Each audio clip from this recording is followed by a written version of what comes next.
Bonjour à toutes et à tous, je suis très heureux de vous retrouver aujourd'hui avec l'équipe du service formation du SDIS de la Haute-Loire afin de vous parler des tuyaux en écheveau. L'idée est de vous proposer une vidéo par semaine afin de vous présenter la mise en œuvre de cette technique sur notre département. Aujourd'hui, technique de pliage et terminologie utilisée.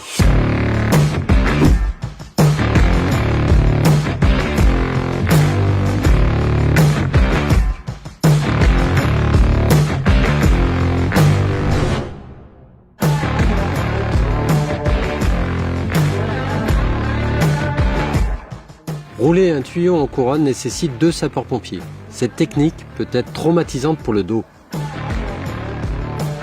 La technique de pliage des tuyaux en écheveau est plus ergonomique et nécessite un seul sapeur-pompier.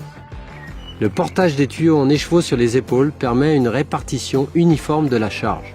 Le sapeur-pompier garde les mains libres, ce qui lui garantit une bonne sécurité, et les muscles des avant-bras sont moins sollicités avant l'attaque.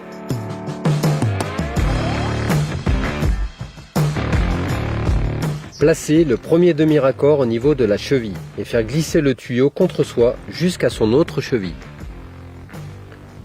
Laissez le tuyau plier et terminer le serrage avec de la rubalise.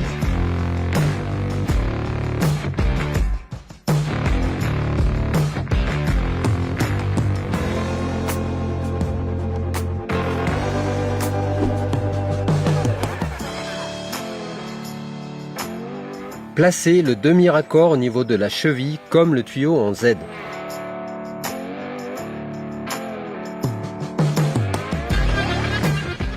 Maintenir le demi-raccord et rabattre la boucle par un mouvement de rotation. Répétez jusqu'au pliage complet. Écartez le tuyau en maintenant le demi-raccord afin de créer un espace pour connecter la lance. Resserrez le tuyau contre la lance. Serrez le tuyau et terminez le serrage avec de la rubalise.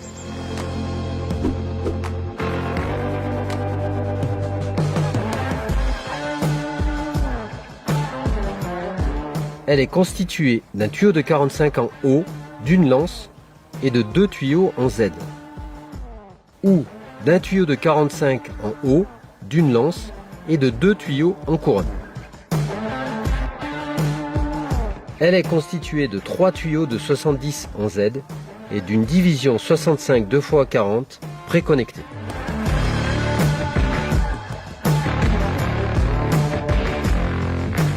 Elle est constituée d'un tuyau de 70 en Z ou en couronne et d'une division 65 2x40 préconnectée à disposition du conducteur.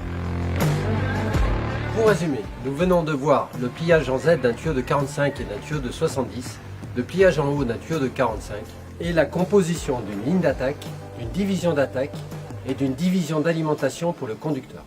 Maintenant, je vous présente 2 documents à lire impérativement. 1. Le guide de doctrine opérationnelle sur les interventions sur les incendies de structure.